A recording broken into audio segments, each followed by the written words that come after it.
శ్రీకృష్ణ పరబ్రహ్మణే నమః. శ్రీ సద్గురు పరమాత్మనే నమః. సర్వమహర్షిభ్యో నమః. కాబట్టి ఇంద్రియ నిగ్రహము కలవాని యొక్క ప్రజ్ఞయే స్థిరముగా నుండగలుగునని వచించుచున్నారు. తస్మాద్యస్య మహాబాహో నిగృహీతాని సర్వశః ఇంద్రియాణీంద్రియార్థేభ్యస్తస్య ప్రజ్ఞా ప్రతిష్ఠిత.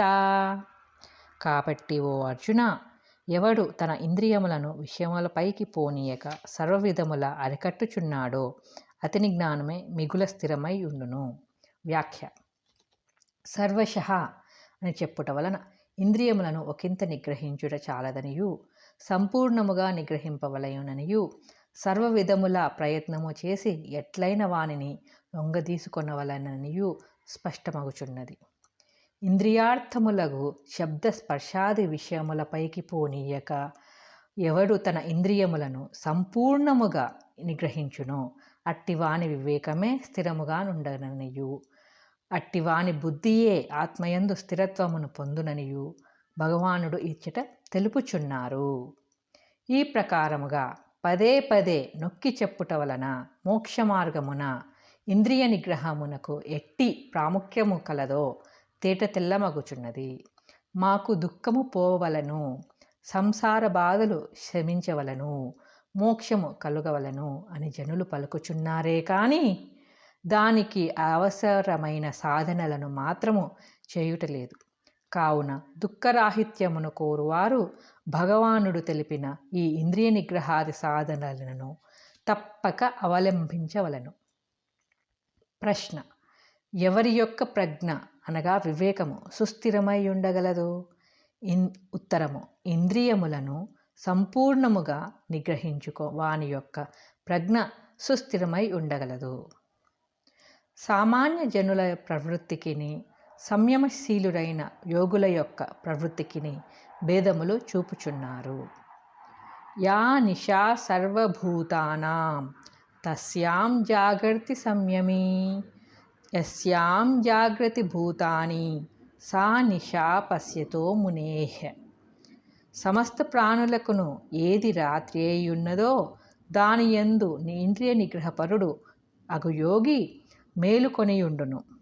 దేనియందు ప్రాణులు మేలుకొనియున్నారో అది పరమార్థతత్వమును దర్శించు మునీంద్రునకు రాత్రిగా ఉండును. వ్యాఖ్య: ఈ శ్లోకము అలంకారిక భాషలో చెప్పబడినది.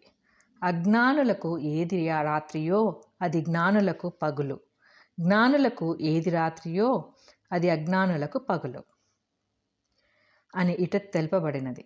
దీనిని గూర్చిన వివరణ: ఆత్మ, దైవము, ఇంద్రియ నిగ్రహము అని మున్నగు పరమార్థ విషయములు అజ్ఞానులకు ఏమియునూ తెలియవు. తెలుసుకొనవలనను కుతూహలమును వారికి ఉండదు. అవి ఏవియు వారి దృష్టికి గోచరింపవు. అవి వారికి లేనట్లే అగును. కావున అవి వారికి రాత్రి వంటివని చెప్పబడినది. ఆ పరమార్థ విషయములందు వారు అజాగరూకులై ఉందురు, నిద్రపోవుచుందురు, నిర్లక్ష్యముగా ప్రవర్తించుదురు. కానీ సంయమశీలురైన జ్ఞానుల యొక్క ప్రవర్తనము దీనికి కేవలము విరుద్ధముగా ఉండును. ఏలయనినా వారు నిరంతరము దైవచింతన, ఆత్మానుభూతి కలిగి ఉందురు. ఆత్మ విషయమై సదా జాగరూకులై ఉందురు. దైవస్మరణను ఒక్క క్షణమైనను విస్మరింపరు. బ్రహ్మానుభూతియందు మేలుకొని ఉందురు. కావున అజ్ఞానులు నిద్రపోవుచుండు దైవ విషయమున జ్ఞానులు మేలుకొనియే ఉందురు. వారికి ఏది రాత్రియో అదియే వీరికి పగలు. మరియు జ్ఞానులకు మహనీయులు ఇంద్రియ నిగ్రహపరులై విషయభోగములందు విరక్తి కలిగి నామరూపాత్మకమగు ఈ దృశ్య ప్రపంచమును మిథ్యగా తలంచుచు ప్రాపంచిక విషయములందు ఆసక్తి లేక ఉందురు. ఇంద్రియార్థములగు శబ్దస్పర్శాదులందు విముఖత్వము కలిగియుందురు. వారి దృష్టికే గోచరింపవు. కనుక ఈ విషయాదులన్నీయు భోగ విలాసములన్నీయు వారికి రాత్రి వంటివే అగును. వానియందు సంయమశీలురు నిదురపోవుచుందురు. కాని అవియే అజ్ఞానులకు మహాప్రీతికరములుగా నుండును.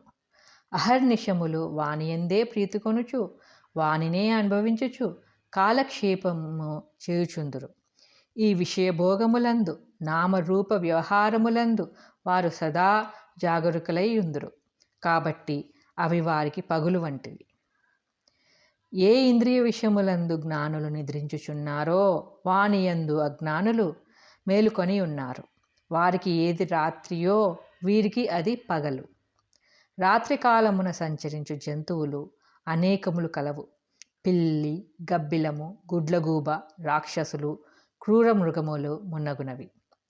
మనకు పగలు, వానికి రాత్రి, వానికి రాత్రి, మనకు పగలు. అజ్ఞానులు ఈ నిశాచరుల కోవకు చెందినవారు. జ్ఞానులు దినచరుల వర్గమునకు చెందినవారు. సంయమి అని ప్రయోగించుట వలన ఇంద్రియ నిగ్రహము పరిపూర్ణముగా గలవాడై ఆత్మ విషయమున మేల్కొనగలవడనియు, అట్టి సంయమము లేని వానికి దైవము కానరాడనియు స్పష్టముగా బోధపడుచున్నది. ఇవ్విధముగా ఆధ్యాత్మ క్షేత్రమున సంయమమునకు ఎట్టి మహోన్నత స్థానము కలదో ఇట చక్కగా నిరూపింపబడినది. పశ్యతో మునేహి, మునులు అనగా మననశీలురు అనుకులు ఉండవచ్చును. కానీ ఆత్మదర్శనమును పొందిన మునులు అరుదు.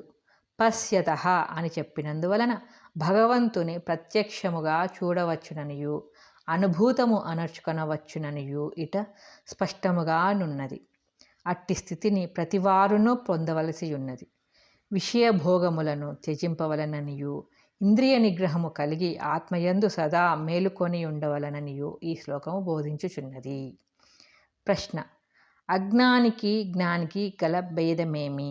ఉత్తరము: అజ్ఞాని దైవ విషయమున ప్రవర్తింపకుండును, విషయభోగములందు సదా ప్రవర్తించును. జ్ఞాని దైవ విషయమున సదా ప్రవర్తించుచుండును, విషయభోగములందు విరక్తి కలిగియుండును. శాంతిని ఎవడు పొందగలడో 2 శ్లోకముల ద్వారా చెప్పుచున్నారు. ఆపూర్యమానమచల ప్రతిష్టం సముద్రమాపః ప్రవిశంతి యద్వత్ తద్వత్ కామాయం ప్రవిశంతి సర్వే సశాంతిమాప్నోతి న కామకామి. జలములచే సంపూర్ణముగా నిండబడినదియు నిశ్చలమైనదియు అగు సముద్రమును నదీ జలము మున్నగునవి ఏ ప్రకారం ప్రవేశించుచున్నవో ఆ ప్రకారమే భోగ్య విషయములన్నీయు ఏ బ్రహ్మనిష్ఠుని పొంది అణిగిపోవుచున్నవో అతడే శాంతిని పొందును, కాని విషయాసక్తి కలవాడు కాదు. వ్యాఖ్య: కామాహ అను పదమునకు కోరికలు అను అర్థము ఇచ్చట చెప్పుట సమంజసము కాదు. ఏలననగా బ్రహ్మజ్ఞానికి స్థితప్రజ్ఞునకు కోరికలెవ్వియూ ఉండవు. కావున కామ్యంతే ఇతి కామాహ అను వ్యుత్పత్త్యర్థమును బట్టి కోరుబడునట్టి భోగ్య విషయములు అని అర్థము చెప్పుట మంచిది. శాంతిని ఎవరు పొందగలరో ఈ శ్లోకమున నిరూపింపబడినది. కామమునకు దాసుడు, విషయాసక్తుడు, కోరికలను కోరుచుండువాడు శాంతిని ఎన్నటికీ పొందజాలడని ఇచ్చట స్పష్టముగా చెప్పివేయబడినది.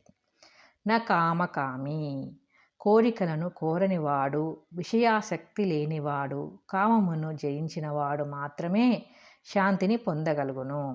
సందర్భమును వివరించుటకై ఇచ్చట ఒక దృష్టాంతము చెప్పబడినది. దానిని ఒక సముద్రమునకు పోల్చి చెప్పబడెను.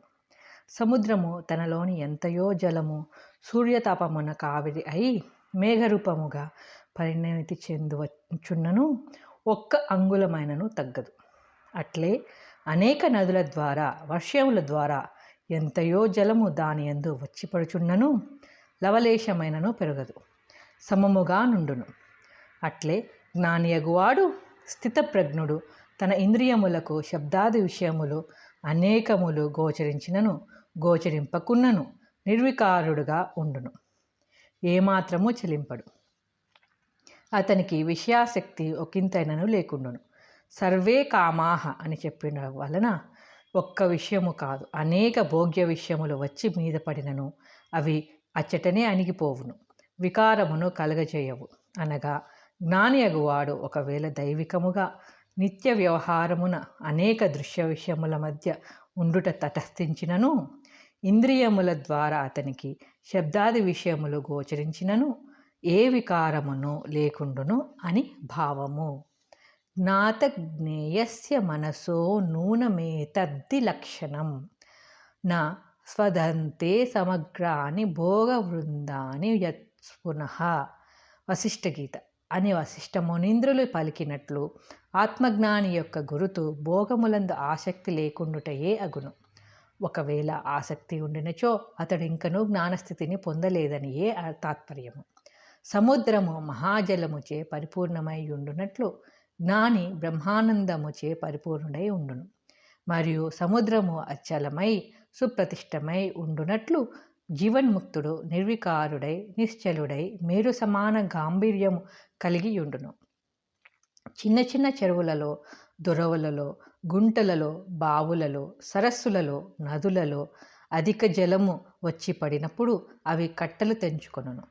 జలమేమియూ రానప్పుడు, ఎండలు బాగుగా కాచినప్పుడు పూర్తిగా ఎండిపోవును. అట్లే అజ్ఞానుల హృదయమున భోగ్య పదార్థములు శబ్దాది విషయములు వచ్చి పడినచో వికారవంతులై చపలచిత్తులై ప్రవర్తించుదురు.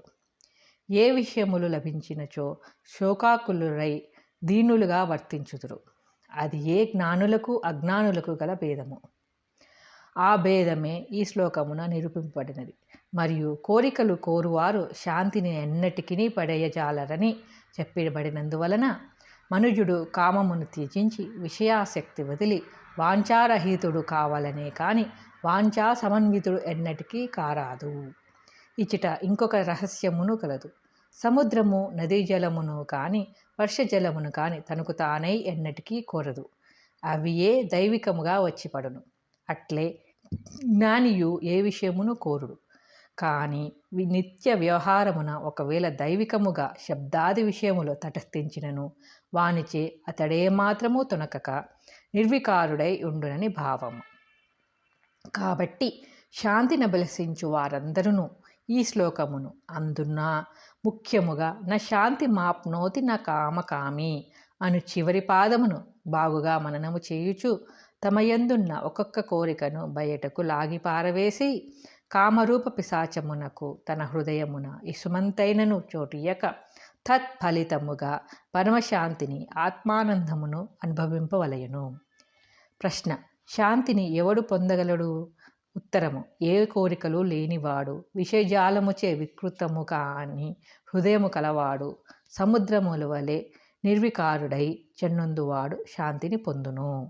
అంతియే కాని కోరికలను కోరుచుండువాడెన్నటికీ శాంతిని పొందలేడు.